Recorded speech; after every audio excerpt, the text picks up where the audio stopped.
Satu kali dalam sebuah peristiwa, Tuhan Yesus tertunduk dan menulis di atas pasir. Apa sih yang ditulisnya dan apa maknanya buat kita semua? Mari bersama dengan hambanya, Pendeta Robi Chandra belajar hal ini. Selamat malam, Bu Febi. Selamat Apa malam. kabar Bapak? Sehat-sehat? Saya sehat dan terima kasih untuk doa dan teman-teman semua untuk istri saya. Memang diagnosis dokter tentang sakit dia cukup berat, tapi Tuhan izinkan obat yang diminum kelihatannya memberikan beberapa pertolongan yang baik ya. Terima kasih. Puji Tuhan, puji Cukup Tuhan. serius 2-3 hari lalu ya. Iya, baik. Puji Tuhan, kita terus mendoakan Pak. Ya. Nah, hari ini temanya menarik nih Pak. Tuhan yang menulis di pasir gitu ya. Biasanya juga Tuhan menulis di tanah gitu. Ini sesuatu dalam konteksnya itu sesuatu yang kadang-kadang apa sih maksudnya, dan biasanya ini kan misteri gitu ya, apa yang dia tulis dan sebagainya. Nah, tapi apa yang terjadi Pak? Mengapa demikian sampai Tuhan di dalam situasi kondisi yang sebenarnya bagi saya seorang yang membaca gitu ya, ini nggak nyambung gitu. Orang ini ada permasalahan konflik yang besar tapi malah nulis di pasir. Apa ya bisa kita pelajari Pak? Ini memang bagian dari Alkitab, kitab Injil Yohanes pasal 8 ini memang bagian yang sangat misterius dan sangat kaya. Dan orang ada yang mempertanyakan macam-macam, apa ini benar cerita ini ada, kok nggak ada di tempat lain? Dan ada yang bilang di naskah asli juga kitab Injil Yohanes dulu kok nggak ada cerita ini. Ada yang sampai ngomong begitu ya. Tapi ceritanya pendek saja, ini kan ceritanya ada orang-orang Farisi dan orang Saduki, ahli-ahli Taurat, semua tuh terganggu dengan Tuhan Yesus. Orang Yahudi itu ahli-ahli Taurat itu orang-orang hebat ya. Itu rabi-rabi itu orang yang hafal teksnya, ngerti ini. Dan kalau cari pendeta yang menghafal seluruh Alkitab dari awal ke akhir, bisa dihitung sama jari sih, mungkin ada ya. Tetapi orang Yahudi itu bisa hafal seluruh teksnya dari kecil dibiasain gitu ya. Jadi rabi-rabi bukan cuma apa, ngerti dan bisa membahas. Ya. Wah, begitu hebat, dia punya aturan yang hebat. Datanglah Tuhan Yesus, anak tukang kayu. Orang biasa aja. Tapi kok pengikutnya banyak, banyak orang disentuh, banyak orang sembuh, banyak setan dibuang. Ini mengganggu semua kestabilan mereka, mengganggu kuasa-kuasa mereka. Ceritanya begitu. Jadi ceritanya dia mau bikin jebakan Batman nih. Apa yang dilakukan? Ketangkep basah seorang wanita berzina dibawa ke Tuhan Yesus. Lalu diminta kasih respon dong. Jadi mereka meletakkan Tuhan Yesus pada situasi serba sulit.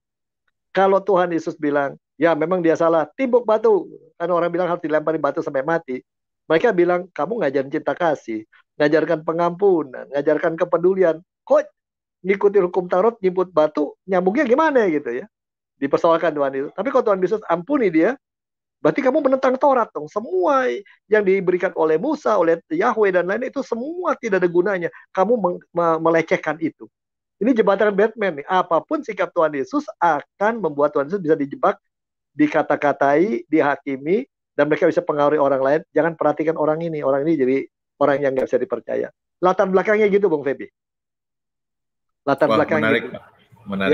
Menarik. Ini karena ya tadi jebakan Batman ya, serba salah kalau misalnya kalau di posisi luar biasa, tapi dari kisah itu juga mengerti bagaimana hikmat Tuhan Yesus yang luar biasa, yang ngerti isi hati orang-orang. Nah, kalau begitu Pak, misalnya ini kan bicara tentang kesimpulannya bagaimana Pak? Ketika ada di posisi itu Tuhan Yesus, ini kan ada orang-orang yang ingin menghakimi dan Yesus bertindak sesuatu yang di luar dari dugaan mereka. Nah, kalau begitu bicara tentang penghakiman orang Israel itu kan bukankah sesuatu yang harus terjadi karena itu kan menegakkan hukum juga, atau bagaimana Pak? Nah, ini dia. Ini ada jebakan lagi di situ tuh. Mereka hebat loh, pinter bener ngejebaknya. Mereka bawa wanita yang ketangkep basah berzina. Berarti ketangkep basah itu memang berdua lagi ketahuan, nggak pakai baju gitu ya. Bukan berzina naik sepeda. Ketangkep basah udah kan baju. Hukum Taurat berkata kalau orang ketangkep basah, siapa yang mesti dihukum? Dua-duanya kan? Bukan yang perempuan aja. Jadi kalau Tuhan Yesus bilang, dia mau ikuti Tuhan, timbukin batu. Nah, ketahuan kamu guru kampung, kagak ngerti bahwa hukum Taurat, dua-duanya kudu ditangkap. Ini ada jebakan Batman lagi di baliknya. Hebat mereka loh, mau ngejebak Tuhan kayak begitu. Tapi yang lebih hebat cara Tuhan menghadapi itu yang buat saya menarik. Ya. Jadi sebenarnya yang bermain dalam cerita itu ada pertama orang Saduki dan Farisi itu ya. Orang-orang ahli Taurat itu satu kok. Kedua Tuhan Yesus. Yang ketiga penonton yang tidak punya sikap, pengen tahu apa yang terjadi ya, dan mungkin ada pengikut Tuhan Yesus ini. Yang keempat si perempuan, bayangin perasaan dia ya, ditangkap ke sono, diseret ke depan orang banyak, dikata-kata malunya kayak apa, udah nggak ada harga diri dan mungkin juga mati, apa ditonton banyak dia. Wah itu bagaimana dia perasaan dia. Tapi yang menarik adalah bagaimana Tuhan Yesus meresponi keadaan yang serba sulit. Ini buat kita penting, saudara. Kadang-kadang dalam hidup memang kita berada dalam situasi apapun kita lakukan kayaknya semua pilihan nggak pernah bisa positif hasilnya. Kita pilih A, akibatnya gini. Kita pilih B, kita dalam kondisi serba salah gitu. Mundur kena, maju kena. Bisa dalam hidup terjadi hal seperti itu. Tapi yang menarik apalah sikap Tuhan Yesus dalam itu. Bukan komplain, bukan diem, bukan mengelak, bukan pergi. Tapi yang Tuhan Yesus lakukan, menulis di tanah, di atas pasir. Nah ini yang menarik, kenapa nulis di pasir? Dan lebih dulu, apa yang dia tulis nggak ada yang tahu. Nggak ada yang tahu apa tulisan di sana, tapi nulis di pasir. Nah, ada tafsiran bahwa itu menunjukkan kita ini asalnya dari tanah dan pasir. Jangan coba pakai hukum, pakai agama, pakai apa menghakimi orang lain. Ada yang mengatakan itu artinya gitu. Tuhan menunjukkan kita ini asalnya dari pasir, dari tanah, dari debu. Mau menghakimi orang lain, mau lebih jago dari orang lain, apalagi lu mau jadi orang lebih hebat dari Tuhan, mau jebak mau bikin jebakan Batman. Ya, itu seakan-akan dikatakan kita ini cuma pasir. Kenapa nggak nulis di gentong? Kenapa dia nggak tulis di... Ada yang mengatakan gitu. Tapi ada yang mengatakan lagi. Ini ahli Taurat, ahli Farisi, orang terdidik loh. Anak Yahudi dari usia 3 tahun belajar sampai 9, sampai 9, sampai 11, sampai 18. Belum lagi hukum rabi-rabi. Tukang belajar, jagoan semuanya. Ini istilahnya kan cuma guru ustadz kampung gitu ya, Tuhan Yesus itu. Kata, yang belajar sendiri kata orang. Ya. Tapi yang paling menarik apa yang dia lakukan. Dia tunjukkan yang bisa nulis bukan cuma kalian. Yang bisa baca cuma bisa kalian. Aku juga bisa nulis, bisa baca. Aku bukan guru kampung. Kalau bicara pengetahuan, aku nggak kalah. Sebenarnya ada yang mengatakan gitu artinya. Tapi itu ternyata. Dan orang jadi kan kesel ya. Mereka punya harapan dari Tuhan A. Dan harapan itu tidak diladeni Tuhan. Dijawab dengan sama sekali yang tidak terduga. Buat saya ini menarik loh. Seringkali di dalam hidup Tuhan bisa memberikan sesuatu yang tidak terduga yang menjawab kita. Ya, minggu ini saya dalam situasi yang sangat tertekan karena kasihan lihat istri saya tekanan darah 200, bisa bayangin ya. 190 kan ngeri ya, itu kan risiko tinggi. Sampai saya berdoa Tuhan maunya apa, tapi dia punya Tuhan. Saya berdoa macam-macam. Akhirnya ketika dia ke dokter, hal penting dalam apa yang harus saya hadiri, saya tinggalkan demi dia. Saya katakan ini saya temani ke rumah sakit. Tapi lucu, di rumah sakit dokternya itu dokter ceria banget. Ini kenapa ya? Kalau gini gimana ya? Jadi itu bukan dokter yang sok ngasih tahu gini. Ini kalau saya bikin gini, saya sudah lakukan. Dia baca bu, tesnya, dia periksa tesnya segebung. Ini hasil laboratorium gini. Ini kalau gini gimana? Dok boleh saya tanya nggak? Dok, apakah mungkin kekentalan darah terkait dengan tekanan darah? Bisa. Dokter rendah hati gini dan lain-lain. Akhirnya saya kasih obat ini, saya kasih gini-gini. Oke, bagaimana dengan tekanan supaya gak turun? Periksa dulu deh. Ya, begitu dia periksa, buset, memang tinggi banget nih katanya. Luar biasa, dia kasih obat. Tapi begitu kelar dia ke WC ngomong misalnya, suamimu dokter ya, kok ngerti sih social medicine? Misalnya bukan dia pendeta. Pendeta mana? Pendeta GKI. Siapa namanya ini? Saya juga sering ke GKI. Wah, Pak Robin. Dia nggak tahu itu. Ternyata dia kenal. Dia bilang, aduh Pak, dia tahu. Itu buat saya satu sentuhan kecil. Saya penuh dengan rasa was-was. Udah serahkan isi pada Tuhan. Bagaimana ngobatinnya, ketemuin. Ternyata Tuhan menunjukkan, kamu nggak sendiri loh. Aku bisa letakkan seorang dalam hidupmu yang akan menjawab masalah-masalah. Nah, itu contoh kecil ya Pak ya. Kita mengharapkan A, Tuhan bisa kasih B. Ini dalam kasus ini gitu. Tuhan Yesus diperhadapkan dengan satu kesulitan. Orang ngarepin ini kalau nggak dia begini pasti begini. Kalau nggak dia begini pasti begini. Kalau dia menimpuk dia bodoh. Kalau dia nggak timpuk dia bodoh juga ngadepin orang banyak. Kalau dia diskusi orang debat perempuan itu makin malu gitu kan. Apapun dengan Tuhan Yesus serba salah. Nah kita jadi manusia seringkali mengharapkan Tuhan saya ada masalah jawab saya. Jawabannya kalau A atau B atau C atau D. Tapi Tuhan bisa menjawab. Jangankan jawaban, pertanyaanmu aja udah salah. Kira-kira begitu. Dan caranya adalah dia tidak jawab, dia kerja di pasir sesuatu. Sampai akhirnya orang berkata, wah ini baru dia ngomong kan di akhirnya kan. Yang tidak berdosa, silakan ambil batu, lemparin tuh perempuan di belakang. Dan satu persatu orang pergi kan, semuanya pergi. Itu menarik cerita itu. Apa yang dilakukan Tuhan Yesus kok bisa membuat orang itu segera menyadari dosanya. Bahwa dia menghakimi orang lain. Dan menyadari aku ini sebenarnya berdosa, nggak boleh lakukan itu. Dengan tidak banyak bicara. Dengan tidak banyak bicara itu. Itu bagian pertama yang saya lihat dari cerita itu. Indah banget ya. Kenapa bisa gitu? Saya juga misterius juga. Kenapa orang-orang itu, jadi orang Farisi, orang Saduki, orang ahli Taurat itu sejelek-jeleknya mereka cukup jujur sama diri sendiri ya. Bahwa mereka juga masih manusia berdosa. Jadi nggak nutup diri ya. Jadi ini benar-benar orang yang masih mau belajar. Itu pesan di kitab Yohanes begitu. Jadi orang Yahudi itu juga jangan dimusuhin. Wah, penyalib Kristus. Ada sisi mereka juga mencari kebenaran sebenarnya gitu. Itu yang pertama yang saya dapatkan. Tapi yang kedua, babak kedua cerita itu selesai. Tuhan Yesus tetap diam di situ kan, dia nggak pergi. Beres urusan gua. Enggak, ada yang belum beres soalnya, si perempuan. Lalu Tuhan bertanya sama si perempuan. Ya, dia bertanya sesuatu. Nggak ada yang nimpuk kamu tuh. Gimana ya? Gimana itu? Jadi dengan urusan Tuhan Yesus dengan si orang Saduki, Farisi dan orang segala macam itu udah beres. Yang perempuan ini kan belum beres urusannya. Dan Tuhan bereskan di situ. Dan katanya pada itu, ya kalau tidak ada yang menimpuk lentar baru, pergilah, jangan berdosa lagi.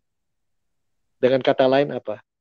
Tidak sepotong pun di dalam teks itu Tuhan Yesus menyebut bahwa wanita itu tidak bersalah. Jelas dia bersalah. Tapi yang ditekankan sana adalah pengampunan. Buat saya ini indah ya. Cerita itu saya waktu pernah baca dan merenungkan 2-3 hari, keluar air mata ya. Tuhan itu kok orang udah jelas-jelas salah, udah ketangkep basah, udah kotor, masih diberi tempat oleh Tuhan. Di dalam hati dia, masih diampuni, dipahami, dibela sebenarnya kan. Diberi kesempatan kedua. Ini buat jadi saya jadi berpikir, kita sendiri terhadap orang lain begitu nggak sih? Kalau orang menyakiti hati sekali, oke lah. Marah, 2 kali, nggak usah ngomong. 3 kali, nggak usah kenal deh. 4 kali, dia udah nggak ada, dianggap mati. Tapi, kok Tuhan bisa mengampuni? Ya. Orang yang udah jelas kotor begitu. Dan orang itulah yang dipakai oleh orang banyak untuk menyusahkan Tuhan Yesus. Di situ saya bilang, bayangkan perasaan si wanita itu kayak apa gitu ya. Itu ada hal ketiga diajarkan. Ada orang di situ sebenarnya boleh menimpuk dia dengan batu dan membunuh dia. Ada yang nggak berdosa, ya Tuhan Yesus. Itu cerita dari tiga tuh. Dia tidak berdosa, yang jelas berdosa orang-orang wanita ini. Dan orang yang Farisi tidak merasa berdosa, tapi kemudian jadi merasa berdosa. Itu yang indah. Dan wanita itu diberi pengampunan, diberi kesempatan hidup baru, hanya dikatakan, udahlah. Jangan lihat yang di belakang, lihat di depan, jangan berdosa lagi. Dia nggak bicara yang di belakang, di depan. Saudara yang dengar ini, buat saya ada satu. Mungkin ada di antara kita yang bergumul dengan kesalahan masalah. Siapa sih nggak punya? Saya juga punya. Mungkin ada yang pernah bikin kesalahan yang betul mendukakan Tuhan atau orang dekat dan merugikan orang. Mungkin ada, mungkin saya juga begitu. Mungkin sadar, tidak sadar. Tapi sekali lagi seringkali kita terikat dengan itu. Kita nyesali diri, kita marah, masa dibuang Tuhan. Gitu. Orang udah ketangkep basah aja. Tuhan beri kesempatan kedua. Ini satu catatan saya barangkali penting. Yang kedua, berarti dalam hidup kita mesti tiru Tuhan juga. Di tengah Anda pasti ada orang yang pernah disakiti orang lain kan. Dirugikan sampai pahit, benci, nggak mau kenal. Kalau Tuhan beri kesempatan kedua, bisa nggak sih? Kita belajar memberikan kesempatan kedua. Walaupun sekecil apa. Minimum jangan ikut nipuk batu. Bagaimana Bang Feby? Masuk akal nggak? Iya, betul. Iya. Menarik sih Pak. Ini menarik karena saya nanti ada beberapa pertanyaan yang sudah masuk dari rekan-rekan. Tapi sebelumnya saya tergelitik Pak. Apakah ini kan dari cerita-cerita di dalam perjanjian baru nggak hanya ini nih orang Farisi ini atau orang Saduki ini ngetes Tuhan gitu Pak. Jadi beberapa kali kan kita lihat memang ini mengajukan pertanyaan-pertanyaan yang sepertinya ingin bukan hanya ngetes, ini menjatuhkan gitu. Selain dari integritas dan juga popularitas Yesus gitu. Nah, apakah memang ini gambaran orang pada umumnya ya Pak? Apakah ini memang ya tadi gambaran orang pada umumnya kadang-kadang tuh kita mau ngetes Tuhan gitu. Apakah jawaban atau keinginan kita tuh supaya apa ya, supaya memuaskan diri kita, jadi kayak kita ingin cari jawaban daripada yang kita tanyakan sama Tuhan, supaya kita merasa bahwa apa yang kita lakukan itu legal gitu Pak, atau Ya, ya, bagaimana ya, Pak? ya. Bisa saya katakan itu bisa ditafsirkan demikian ya. Jadi mereka sebenarnya punya keinginan membunuh wanita itu cuman butuh legalisasi. Disetujui oleh pada yang orang. Tapi sebenarnya cerita di masa lalu itu Tuhan Yesus bukan satu-satunya orang yang berkhotbah berkeliling menyembuhkan orang dan lain-lain. Di zaman itu banyak ya. Kalau sekarang banyak ustadz-ustadz dan ada persaingan di antara mereka gitu loh. Cuma Tuhan Yesus ini mengacaukan semua tatanan yang ada. Jadi pada zaman itu dan di tengah juga sekarang debat antara ahli agama itu biasa. Itu nggak saling mempermalukan. Debat-debatan itu biasa. Dan malah kalau orang nggak mau debat tuh dianggap pengecut gitu. Jadi biasa pada waktu debat. Ya. Cuman adalah bahwa debat ini mau menjatuhkan, betul.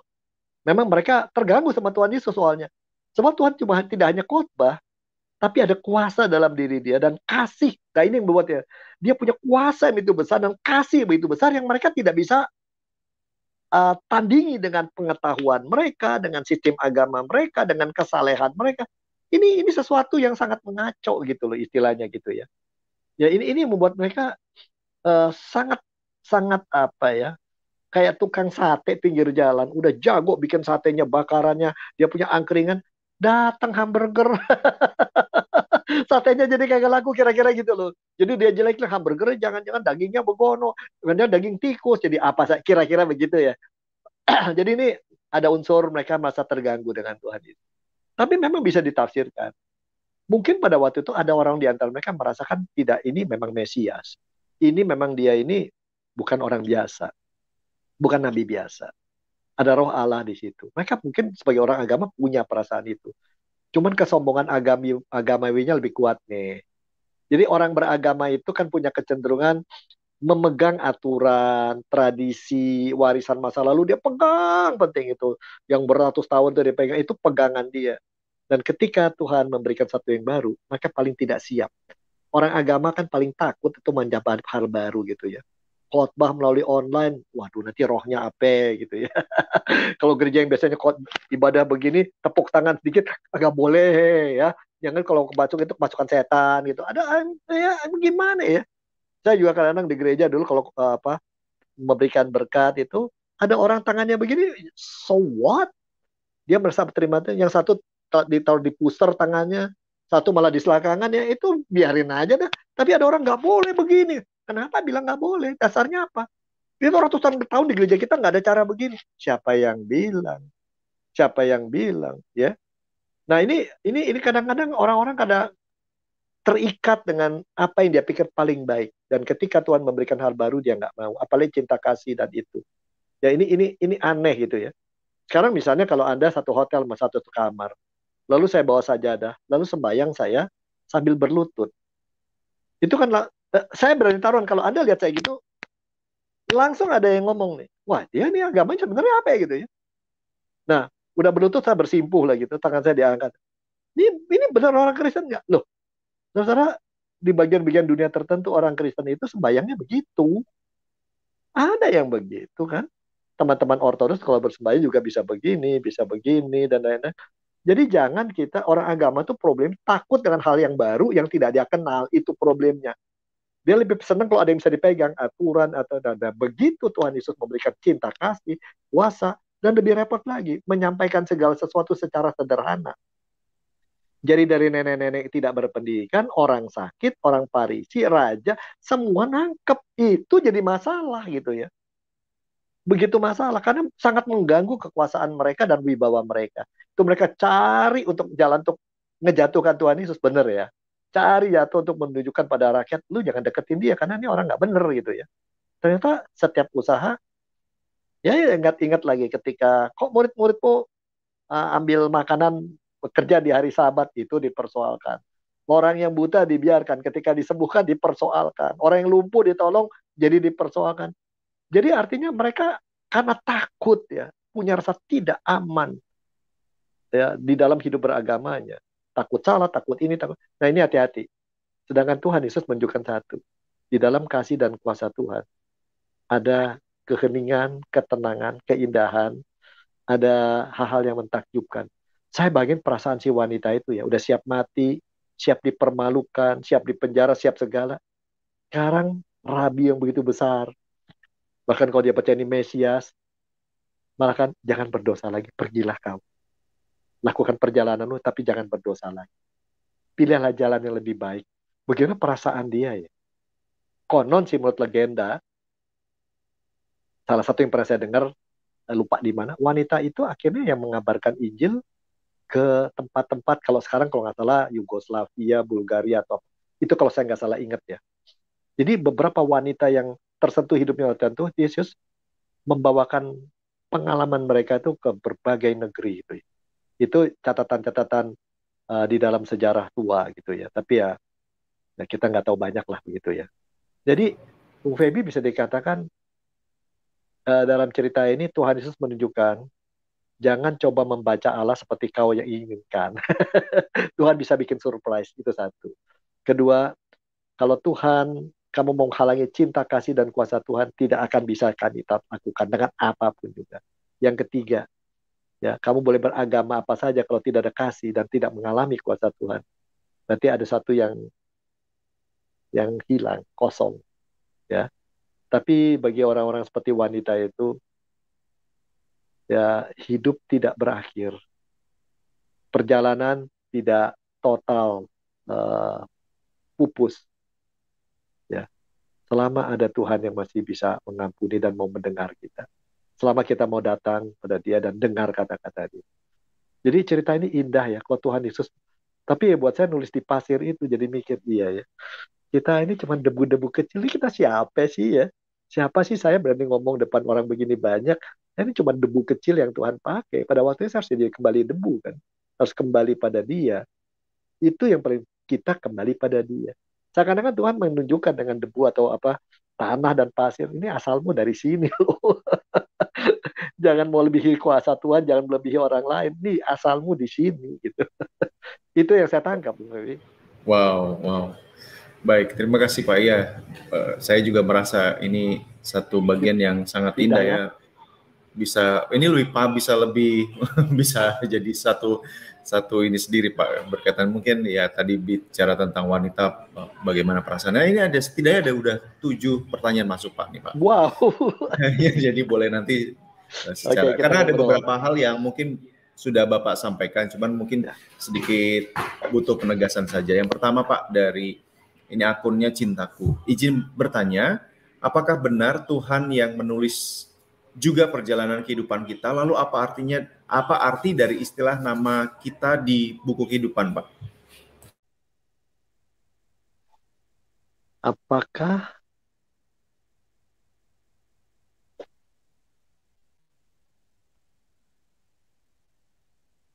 yang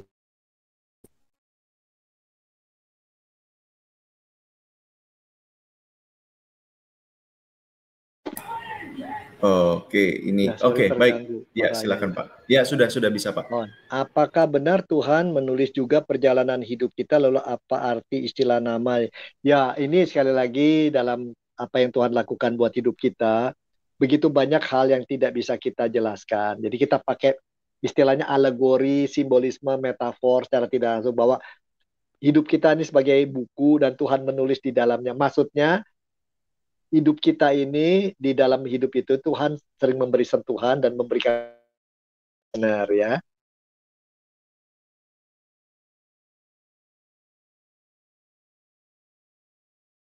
Putus lagi nih, ada? Ya, sudah Pak, sudah bisa Pak. Ya, apakah Tuhan menulis dalam kehidupan buku kita? Artinya, apakah Tuhan ambil bagian membuat kita, mengarahkan kita ke mana dan lain? Itu benar kalau dalam arti itu ya. Artinya begitu, bahwa Tuhan turut campur dalam hidup kita pribadi masing-masing. Yang kedua tadi pertanyaan apa? Menulis dalam hidup kita dan menulis dalam buku kehidupan Pak. Istilah nama kita di dalam buku kehidupan. Nah, dalam buku kehidupan adalah buku di mana orang-orang yang mendapat hidup, dan ketika kita meninggalkan hidup ini, nama kita tercatat sebagai kekasih Tuhan. Tuhan yang menuliskan, ya, kalau kita di dalam kehidupan ini benar-benar berjalan sama Dia, itu dicatat oleh Tuhan. Bahwa orang ini sepanjang hidup di tengah salah dan baiknya dan kurangnya, dia mendahulukan aku, dicatat katanya namanya. Dan di akhir nanti dilihat berapa banyak yang dia lakukan. Itu katanya begitu zaman dulu ya. Orang mengertinya demikian. Dengan kata lain, ya, Tuhan memperhatikan kita kok dalam perjalanan. Kita nggak dilepas sendiri aja. Dan Tuhan memperhatikan semua, dan di akhirnya itu akan menjadi satu hal yang kita harus evaluasi. Panjang hidup ini, kita tulis apa aja di buku kehidupan. Wakanda, apa-apa yang Baik. kita tulis di sono, Minecraft atau apa, atau kan nama Tuhan Yesus sering kita baca. Dan Tuhan juga itu. Kalau ada buku kehidupan kematian dan buku kehidupan orang-orang yang Tuhan cintai, namanya dimasukkan. Dia melakukan hal Wow. ini, katanya begitu, Ya, katanya gitu ya. Ini cara orang baik. menggambarkan tentang Tuhan. Ya. Ada benernya juga lah. Baik, baik, baik. Ini pertanyaan selanjutnya, Pak. Bukankah hukum Taurat itu dibuat oleh orang-orang yang cerdas, namun mengapa hukumnya demikian mempersulit, bahkan kadang terasa tidak adil? Itulah manusia. Apa yang keluar dari manusia yang berdosa ya dosa. Karena semua itu dibuat untuk melindungi diri, melindungi sukunya, melindungi komunitasnya, melindungi agamanya. Ya, bukan mendahulukan Tuhan, tapi atas nama Tuhan. Jadi gini, misalnya orang-orang Yahudi itu hebat ya. Dulu saya punya teman dekat orang Yahudi gitu. Dia cerita si wanita itu bahwa itu orang Yahudi itu kalau hukum Sabat, jangan melakukan ini itu. Dan melakukan itu apa? Tidak boleh bekerja pada hari Sabat. Melakukan apa? Bekerja itu apa? Dia definisikan. Bekerja itu jalan lebih dari 300 langkah, misalnya gitu ya. Nah itu lebih, kalau jalan 300 langkah aja sih boleh, dekat-dekat itu. Belum dianggap kerja. Di atas 300 langkah, maka dianggap itu adalah bekerja. Itu untuk mendefinisikan kayak gitu katanya butuh 100 tahun. Debat yang terahli-ahli. Semua hal kecil-kecil itu dia debatkan gitu ya. Jadi mereka memang ahli memperhatikan hal. Dia ingin, maksudnya baik, supaya masyarakatnya teratur. Maklum lah, masyarakat padang gurun kan mau-maunya hidupnya. Apalagi tadinya berjalan 40 tahun. Jadi dibikin supaya rapi. Tetapi buntutnya jadi super rapi. Semua aturan itu kan sebenarnya menolong. Tapi akhirnya mereka kehilangan perspektif. Ini bukan jadi aturan, tapi ini menjadi utama. Ini adalah alat manusia untuk berhadapan dan berelasi dengan Tuhan. Dan untuk berelasi dengan Tuhan, kita harus ditransformasi. Itulah kita bikin aturan. Kita belajar. Tapi ya udahnya udah. Tidak perhatikan Allahnya. Tapi aturan yang kita buat itu menjadi Allah baru gitu loh. Itu problemnya. Karena itu Oh, sangat melayani kepentingan mereka. Sama. Ya kadang-kadang begitu ya. Itu dulu ada satu negara katanya mau bikin apa namanya aturan supaya orang belajar lebih lebih sederhana, lebih enak, lebih lebih bisa kreatif.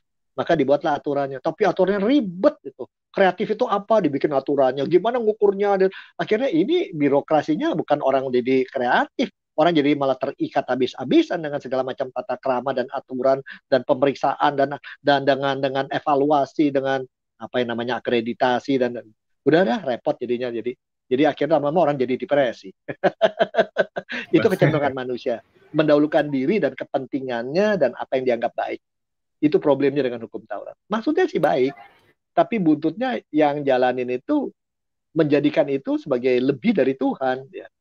Itu problemnya gitu. Dan ketika Tuhan sendiri bilang, ini hukum yang ini udah tidak laku lagi. Nggak bisa. Nggak bisa. Kira-kira begitulah. Ya, nggak bisa baik. begitu ya. Ya kira-kira gitu. Baik, ini masih berkaitan dengan bagian ini. Ada dua pertanyaan, Pak. Saya coba sambungkan dari akun Wirausahaan. Pak Pendeta, hukum Taurat dalam Perjanjian Lama berzina harus dihukum rajam batu.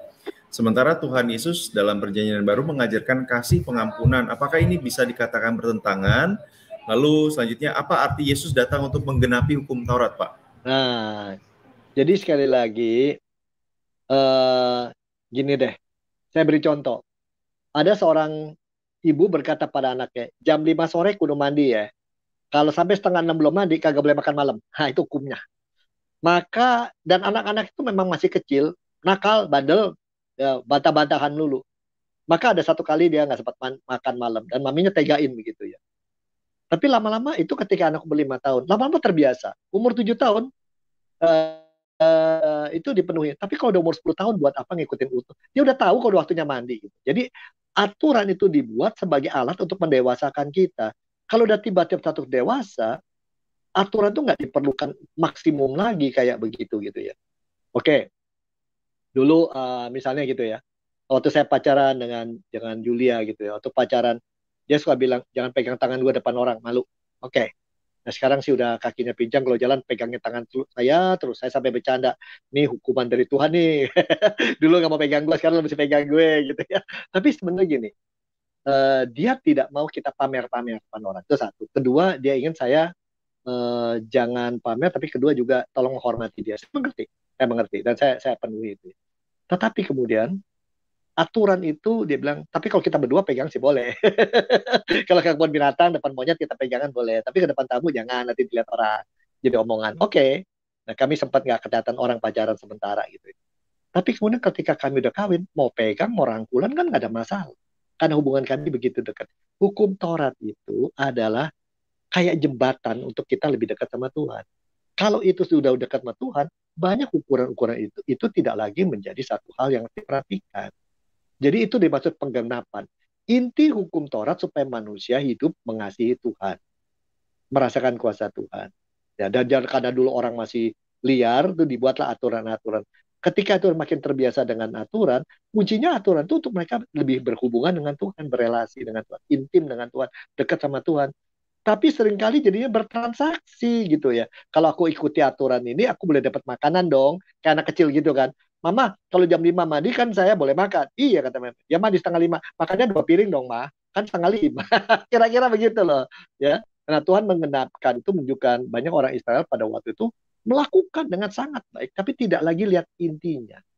Intinya itu bukan hukumnya, ikuti hukum. Intinya itu adalah mencintai Tuhan, menyayangi Tuhan, mengasihi Tuhan dan merasakan dikasihi, merasakan kuasa Tuhan. Dan itu yang mereka membuat Tuhan itu rasa jauh di atas, bukan di dekat mereka yang merangkul mereka. Dan kehadiran Tuhan Yesus menunjukkan itu kesalahannya. Dan hukum itu bukan dibuang semuanya, ya. Ada hukum-hukum, jadi ada hukum-hukum yang hukum kasih itu utamanya. Orang Israel juga tahu kenapa yang pretel-pretel diurusin, yang utama dilupakan gitu. Ini yang jadi masalah ya. Saya beri contoh lagi. Di sebuah gereja saya ikut ibadah, itu menarik. Sebelum masuk ke dalam saat ibadah, itu pimpinan sana mengangkat Alkitab, gede Alkitabnya, ditaruh di atas kepala dengan hurufnya apa, salibnya di depan, diarak gitu ya. Nah, maksudnya apa? Saya tanya, Bu, tahu nggak itu artinya apa? Enggak. Semua orang lakukan ya saya ikuti itu aturannya. Saya bilang itu aturannya artinya apa? Ini simbol pelambang bahwa di kebaktian ini kita dahulukan suara Tuhan firman-Nya, bukan suara pendeta atau suara pribadi. Oh gitu Pak, ya oke. Dia jalan. Tapi lucu, tangan kirinya di bawah, tangan kanannya di atas. Dia jalan, blek, blek, blek, blek. Udah kelar, saya bilang, Bu, kenapa tangan kiri di bawah? Tangan kiri kan kalau di kamar mandi itu buat bersih-bersihan yang kotoran, bukan tangan kanan. Dia mau, masa tangan kiri, saya bercanda deh, masa tangan kiri mengalasi Alkitab. saya iseng ya. Waduh, Bapak, minta maaf Pak. Waduh, salah saya ya. Nah, sorenya dia ibadah, dia ngarak lagi tuh Alkitab. Terbalik, tangan kanan dia bawah, tangan kiri di atas itu. Dia jalan begitu. Saya ganggu lagi, Bu. Masa tangan kiri di atasnya Alkitab? Waduh, Bapak, saya nggak tahu ini salah. Saya udah ketahui. Jadi maksudnya gimana, Pak? Ya, maksudnya satu. Ibu menjalani dengan hati sukacita, Tuhan ada firman-Nya di tengah kita. Mau kiri di atas, tangan di mana, mau tengah-tengah kan nggak ada masalah. Jangan simbol didahulukan, aturan didahulukan, hati kita, dan itu dilakukan secukupnya aja. Jangan terlalu tegang, mau berapa senti dari atas, berapa senti di bawah, ujung-ujungnya berapa tinggi, berapa rendah. Ya itulah kalau begitu itu namanya jadi Taurat. Jadi hukum Taurat tidak jelek, ya, menjadi pedoman bagi orang-orang yang pada zaman itu. Tapi ketika Kristus datang dengan hukum kasih, itu hukum Taurat itu tidak lagi menjadi utama. Kira-kira begitu. Tapi bukan berarti hukum pengampunan itu kalau gitu mari kita berzina nanti minta diampuni. Nah, kalau gitu artinya kita tidak mengasihi Tuhan. Kalau mengasihi Tuhan kita lakukan itu bukan untuk mendapat sesuatu. Kalau bisa apa yang saya lakukan untuk memberi satu untuk Tuhan. Karena dia begitu baik gitu loh. Itu loh Bung Febi maksudnya. Wow. Ya. Nah, ini semoga juga menjawab pertanyaan dari Fakta Kristen. Apakah di dalam perjanjian di pelayanan zaman sekarang ada juga model orang Farisi, orang Saduki, dan seperti apa cirinya ya? Tadi cirinya setidaknya tadi ya, Pak Robi sudah sampaikan. Semoga bisa menjawab apa yang tadi disampaikan. Tapi nanti kalau ada tambahan boleh Pak. Nah tapi ini ada pertanyaan. Orang kaku ya, biasanya orang seperti itu kaku dan apa ketat dan lain-lain, tidak memberi ruang buat Tuhan untuk bikin improvisasi. Nah, Ya, ini nah, by the rules saja gitu ya Pak ya, sesuai. ya, Pokoknya aturannya gimana ya itu yang dijalani. ya. Nah ini dari pertanyaan terakhir setidaknya Pak, hal yang wajar adalah membenci orang yang menyakiti kita. Tuh. Namun adakah tips mengasihi tanpa kepentingan bagi orang yang telah mengecewakan kita Pak? Dari akun cintaku. Ya saya juga pernah disakiti orang dan bukan cuma sakit, dia dirugikan ya, dan bukan dirugikan, aduh, udah itu ngerusak segala-gala ya, ya nama kita ya, keuangan ya, ya hubungan sosial semua. Nah sempat marah saya, kok Tuhan orang itu kayak begitu, kok Tuhan biarkan. Tapi makin lama saya menyadari, saya kan lihat itu dari sudut saya, dia menyakiti saya. Mungkin dia lakukan itu karena ada alasan yang saya tidak tahu. Mungkin dia rasa tidak aman, mungkin dia juga merasa terganggu oleh saya, mungkin dia merasa itu untuk membela diri. Dengan coba mengerti itu, saya bisa berdoa, Tuhan ini minimum, dia sudah menyakiti saya tidak bisa hilangkan bahwa itu memang sudah sakit, tetapi saya tidak memperpanjang ini. Artinya jangan sakitnya dibawa terus-terusan. Di masa lalu sakit, karena sih saya nggak mau sakit. Saya coba mengerti, kalau nggak bisa mengerti nggak apa-apa. Tapi saya nggak mau nyimpen terus sakit sampai ke masa depan. Rugi 2 kali. Udah rugi pada waktu, rugi sekarang, masa depan lagi. Udahlah.